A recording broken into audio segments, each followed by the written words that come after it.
Heel, and welcome back to Pokémon Y. We're continuing on with the Looker side quest, and between parts we sort of had a bit of an idea of something we wanted to talk about here that Chris came up with. We've been thinking about other formats that Pokémon games could take, because we've had the main series games, they're all like turn-based RPGs. We've had spin-offs in this style, like Colosseum XD, and we've had other spin-offs of other game types like the Ranger games, the Mystery Dungeon games, stuff like that. What else do we think that Pokemon could work in, Chris? What you got? I meant like instead of just having it go to champion and becoming the champion, just like if it was more side quest heavy and you just do what you want, like Fallout. Yeah, because like I will say I haven't played any of the Fallout games. What kind of stuff are we talking? I just mean like it's more like you just go into the world and there's more like side quests to do. You just join factions and just so it's more loose and just become the champion. Like it's less structured. Yeah, less, or like you can just sort of... There's a lot less linearity, which I feel wouldn't appeal to you so much because. I will say I did like Final Fantasy 15. So like that has a linear story, but along the way there is a lot of go do this shit if you want, go do that shit if you want. Well, that is more or less what Fallout and all that do. So okay, that is that like with the open world format that Final Fantasy 15 kind of has? Yeah. Okay, because that could actually apply well to Pokemon, I reckon. You know, if you go out and... Because they've sort of danced around doing this. They've come close to introducing it in-universe with things like the Pokejobs in Sword and Shield and things like that. They're sort of implying that this happens, but they don't really let you do it. And so I feel like having a bit more of a go off the rails and go do some other shit along the way, that could work. So can I just say that Pokejobs worse than Pokepelago somehow. I never used Pokepelago. I enjoyed Pokepelago. That had a lot more to it. Okay, explain what Pokepelago did in some way. Well, Pokepelago, yes, like Pokejobs, you could access it via the PC. There were 3 different islands that you could send your Pokemon to, and they had different things for them, if I recall correctly. And you could send them off on little errands. There was even an island that could hatch eggs for you, which was great. How safe you're doing the run along the road, run the other way, run the other way. So it was like, yes, you can hatch a lot more stuff more easily in that, which was great. They would get you stones, items and that. They would level up. And yeah, it was just all these sort of little things that were just really nice. And it's like they'd even show like little sprites of the islands and the Pokemon jumping around interacting with things and that. It's like, it's a cute little thing. But Pokejobs, they take forever to do and there's less going on. Yeah, it's literally just send your Pokemon away for a day, pick them up the next day, like they get some experience. Cool, I guess. You might get a lemonade out of it. Everything in Sword and Shield is just, let's take what we've done before and either not do it again or strip stuff away from it. That's all a game is. Like, I'm thinking now, like, going back to what I was saying about other genres and gameplay types that Pokemon could be applied to, actually having the Pokemon doing their jobs, that could be like a little spin-off, I think. Like, if you think of some of the stuff that they did on the WiiWare back in the day, and you know, like similar to the Pokemon Rumble stuff, maybe if your Pokemon go off on other quests and they do like these little side jobs, and it could be like a neat little distraction. Like, granted, they won't do that these days, but yeah. Well, any day. Well, the main plot going on here is that the fancy museum that we came to earlier to like get our style points in, now one of the pieces of art has been vandalised. And now we've got to decide whether the graffiti version is still art. No, it's not. It's fucking trash. So let's actually get some ideas here. Is graffiti art? Depends. Yeah, there is some good graffiti out there. It's like some people do it for vandalism, others actually use it as an art form. So it's dependent on the point of view of the person that made it. Like art, it's like beauty. It's in the eye of the beholder, isn't it? But like there is some trash where people like spend ages drawing a nice picture, and there's some true quality stuff that's like written "fuck you" on the side of a shop. That's how it works. Right? Art. Yeah, true art is the Alberto tag on the side of the quickie mart. Art is very questionable at times. It's like that banana that got put in an art gallery, taped to a wall. Yeah. And then a bloke ate it. Yeah, bloke say, come up and ate it. Yeah. I think it was that one that after the banana had been taken down, someone else graffitied on the wall writing Epstein didn't kill himself. And then in true form, what accidentally became the true art there is they covered it up. So that is a literal cover-up that Epstein didn't kill himself. Oh, God. See, like, the unintentional art is sometimes better than the real fucking thing, isn't it? Oh, dear. Let's not get into the political rubbish. But like, the Epstein bits are funny. That's hilarious. It's like that. What you just said, hilarious. The way it gets covered up. That's no, I'm sorry. Like, politics aside, the whole situation is incredible. Like, bear in mind, this guy was in a room alone. Like, did he like hang himself from his bunk bed with toilet paper? That's the only theory that is how this could possibly have worked. It's like, fucking hell. I went to a pub quiz a couple of weeks ago. One of the teams was called Epstein didn't kill himself. And another one was called Quizama bin Laden. Okay. There were some quite inventive people there, I should say. Inventive is a word. Yeah. I mean, my team was called Risk It All for a Sausage Roll, so... I had a sausage roll earlier. Worth it. Yeah. It's like, it's just a pleasant thing to have. It's like, yeah, it's a nice snack. This is what we're fucking coming to. Like, we are now 45 parts into this. This is what you get. Like, for goodness sake, we've done other parts where we've had to just bluff our way through by reading... Yeah, I'll read off all kinds of shit. We're not exactly the peak of commentary here. Yeah. No, what's the opposite of a peak? Like the dip at the bottom of the valley. That's right at the bottom. It's like, it's astonishing that people honestly acknowledge these. Yeah, no, we did get one comment the other day that was like, I wanted to watch the league, but I hate your personality. I wonder if he's just talking about you or...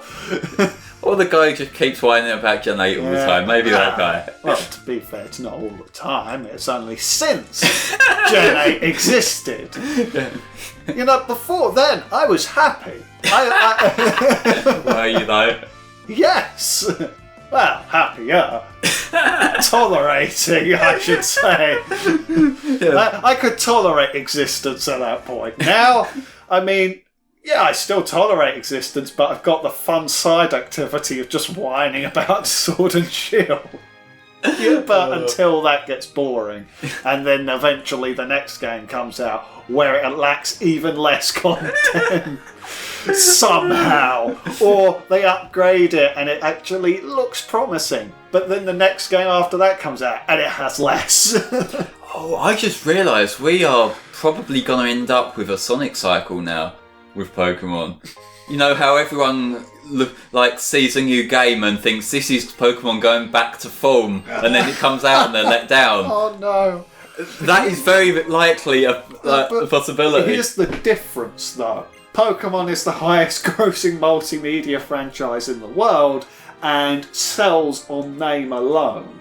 Yeah, but so does Sonic, to be fair. But Sonic doesn't sell as well as Pokemon. Not nearly as well. Not as well, not as well in Japan. But Sonic doesn't sell nearly as well as most other games. So, but Pokemon, that will sell. You could cut out 50% of Sword and Shield, and people would still buy it. And they would still claim it to be the greatest Pokemon game ever conceived, and that it's breaking new boundaries, and that you're just being whiny and entitled because you want a good game. Well, maybe you are. Maybe you're not. Maybe I am. Maybe I am. I'm so entitled that I'll go back and play Sun and Moon because that was good. No. And then I'll go and play Omega Ruby Alpha Sapphire because that was actually better than Sun and Moon, honestly. I'll agree, actually. I think that was actually better. I mean, yeah, Sun and Moon does add things that are good, but it did strip away a bit too much of the stuff that I liked that were brought in Omega Ruby. So the thing is, like, I feel like the Omega Ruby and Alpha Sapphire, it's a remake, so I guess it's not going to stick with people as much as like a new game would. But Sun and Moon, very solid games. I will say this. This isn't to try and shoot them down. It's just for what I like personally. The whole trial stuff didn't really appeal to me as much as like the more traditional format. And so like I can see why people swing the other way to how I do. But for me personally, I'll lean more towards the Gen 6 games to the Gen 7 games. One other positive I'll mention about Gen 8, I do enjoy the gym challenges. First couple are a bit, shall we say, simple. All of them are simple, but yeah, they were a bit too simple for my liking. They did get a bit better after a while, but otherwise I found them at least enjoyable enough. Yeah, it was better. Fair. It was better than the trials. Oh, definitely, yeah. And the music's grown on me a lot as well. The gym leader theme, especially during the last phase when the crowd start chanting along. Yeah, gym leader theme is great. Although it's like I like the first like 2/3 of it. Then it goes on a bit too long for me in the full version. Well, you see, if you actually get good and beat the gym leader quickly, you won't have time to get old, will it? I do beat them quickly. I'm talking about on YouTube, where every song is, despite. Yeah, well, see, the thing is, the song is written in a way that it's supposed to keep going until you beat the gym leader. If you listen to an extended rip on YouTube... I'm not talking about... No, I mean like when it changes phases in the song. There's like the last phase of it, it's like... I prefer the bits before that. That's what I'm on about. Oh. I'm not talking about it actually going on for too long. No, not got like one of the 30-minute extended versions where like you recorded that and like it's not something just left to going. It's Stephen legitimately trying to beat the boss. No, it's like it gets to a point in it where it's like it's gone on a bit too long, and I feel like the people who are doing the song are like, are we still going? We need to put something else in.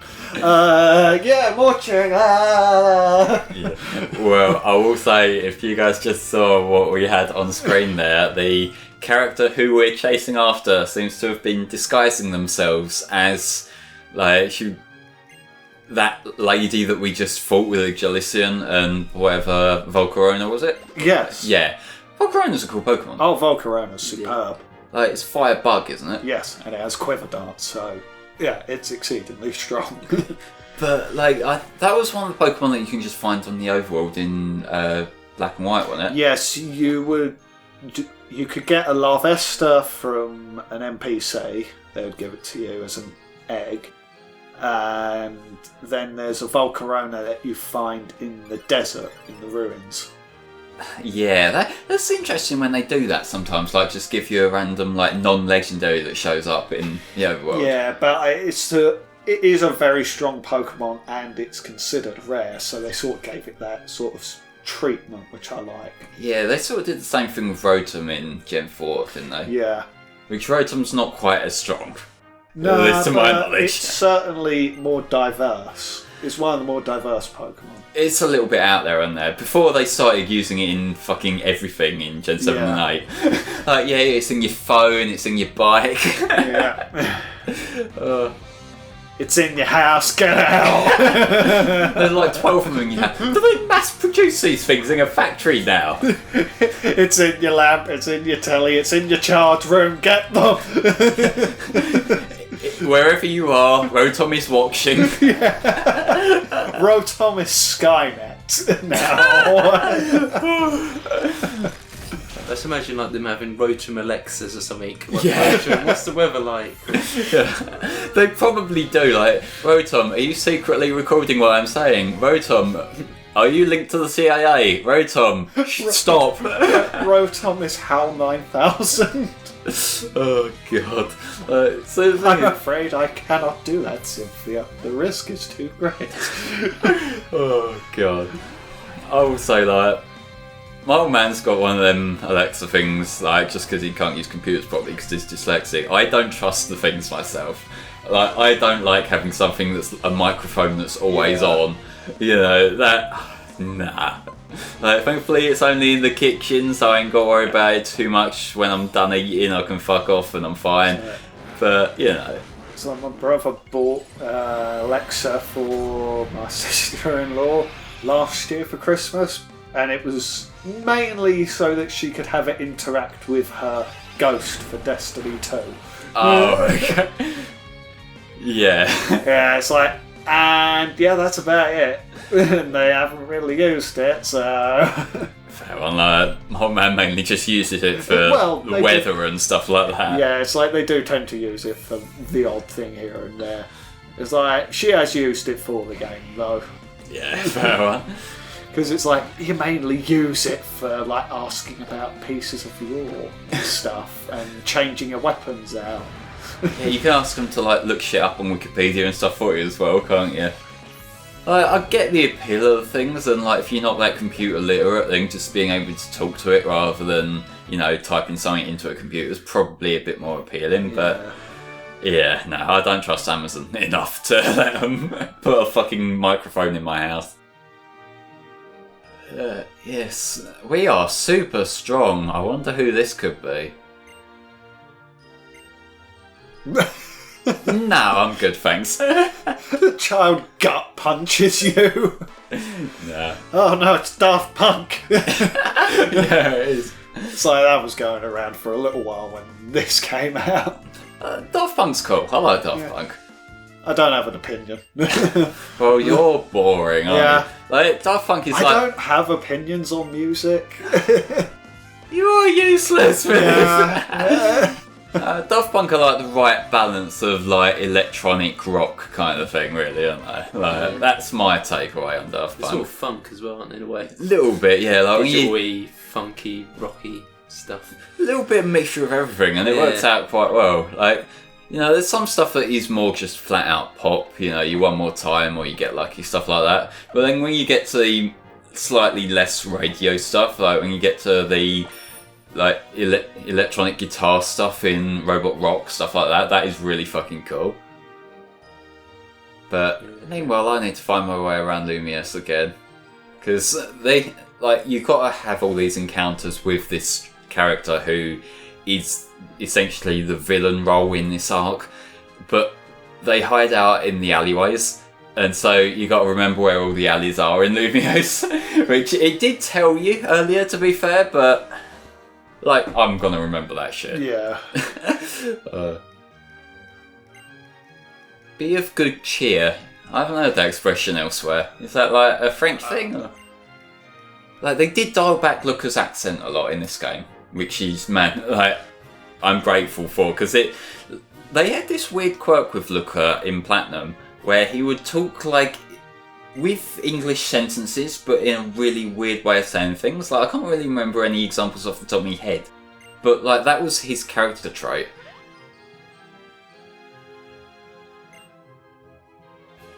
It looks like someone's been here before with an enchanting young lady. I wonder who that could have been.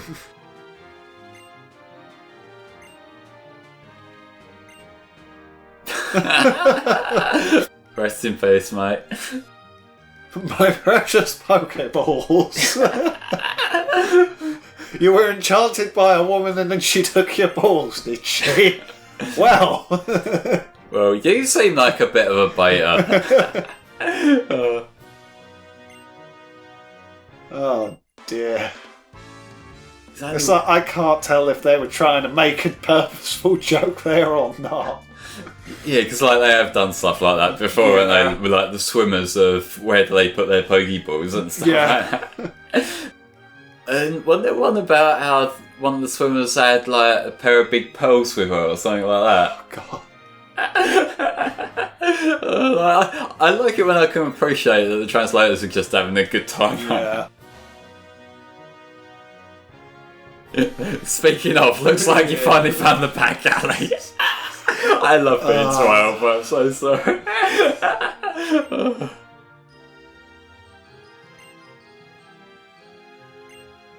I'm sure this tactic will work out just fine. Bear in mind that Looker doesn't have any Pokemon. Yeah, never mind the fact that this girl seems to be capable of just suddenly leaping over buildings without the aid of the Pokemon, mind you. Oh, it's got that massive fucking suit, hasn't it? Yeah. Well, what team have they got this time? Yes, Suspicious Lady. We know who it is third time around. Oh, look, she's got a Persian. The good one. Yeah, the good Persian. Like, I was going to say, you're going to question that? no, I had Berserker on the mind, like the Gallo one, and like Persian and Berserker are kind of equal. I'd say I like them both. So Mutanite Y now. Yeah, we have. This was what ended up sparking Mew 3 for a while. Yeah, because didn't they show this before Mega Evolution was officially confirmed? Yes, and they didn't show Mewtwo actually transforming. They showed this form just in battle. Yeah, so we needed to have our Mew 3 rumour, like, round 89. Yeah. That was a fun time. I do kind of miss the old days of how easy it was for these fakes to spread, because like nowadays they announce everything worldwide at the same time, so there's not as much leeway for rumours to spread. But like, I do like it how, back when, like on the lead up to Gen 4, some friends of mine created some fake leaks of like some Pokemon that were supposedly Gen 4 ones, and one of them was Kitunda, a little electric cat Pokemon. And I still see that showing up every now and then of like rumoured Pokemon whenever there's a new gen coming up.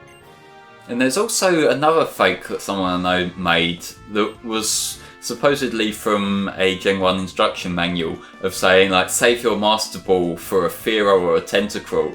And people still pass that around as though it's real. I just love how stuff like that never truly dies. Oh, Mimi's here. I like the fact there's a child there and Lucas says, I may not have any Pokemon, but I have my fist. You know, to this person that looks the height of a child. Basically, yeah. I like that this villain character talks in all caps. Yeah. I'd like to know how that's actually possible. How do you speak and have people realise that you're in all caps? Or are they shouting? That's how it works, like all caps is shouting. I do not understand your process.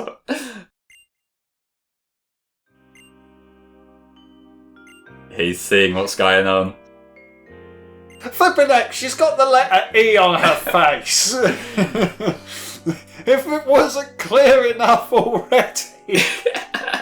Yeah, so here we go. I am not Emma, I am Essentia, which we know who it is. Like, you got the fucking detectives worked it out. And like, it was the fucking Esper that gave it away, really, isn't it?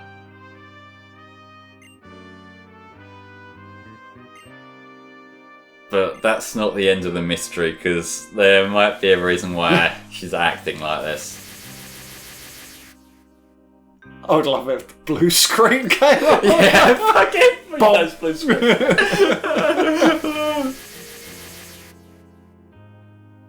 I must go now, my planet needs me.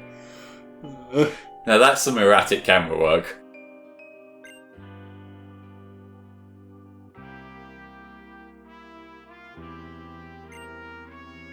I am having a breakdown. Oh, yeah. Emma, you never told me you could fly. It's like, going back to Mega Mewtwo, it's like, I'm kind of in between on both of them. I like them both.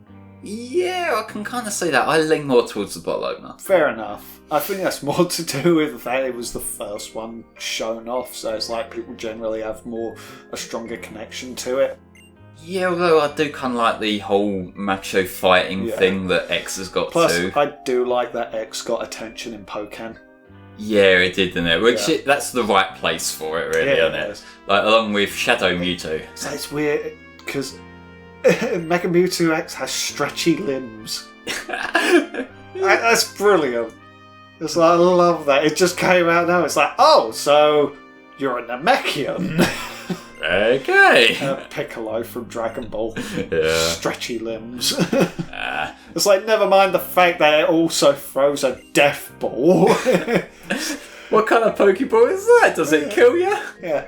The sun's blotted out. The fact that Mewtwo flies into the atmosphere, summons an energy ball, throws it down, and blows up a continent for its ultimate move. Yeah, that's fair. We roll with that. But yes, ladies and gentlemen, join us next time where we'll be going on to the penultimate part of the Looker Quest, and by extension, the penultimate part of the Pokemon Y playthrough. We'll see you then.